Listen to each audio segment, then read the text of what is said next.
I said, this is also another commandment given by God Almighty to the Holy Prophet Moses.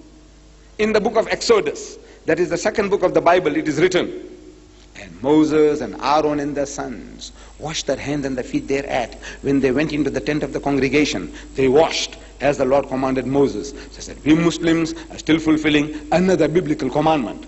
Though we haven't got the label of a Jew, nor yet that of a Christian, yet in all humility we claim that we are more Jewish than the Jews and more Christians than the Christians, in this, that we are trying to follow in the footsteps of the prophets. It went down so beautifully, so beautifully. Went inside the masjid, time for salat, so sit down at the back, made them to sit against the wall, and they watched the Muslim at prayer. And I came and referred to them that everything that we did, including the sujood, was in your book, sir. It is in his book.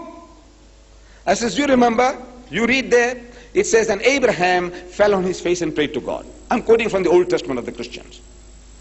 And Abraham fell on his face and prayed to God. And I quote again, and Moses and Aaron fell on their faces and prayed to God. And again, and Joshua fell on his face and prayed to God.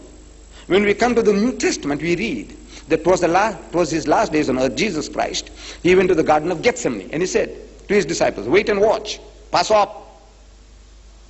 And he went a little further and fell on his face and prayed to God. Ask them, how does a man fall on his face and pray? Except the way we Muslims do. But they are ashamed to humble themselves like their God did. It's an amazing thing. Everything the Muslim does is in his book. It is there. But he, poor man, he doesn't know. He's reading but he doesn't understand. We understand but we don't explain.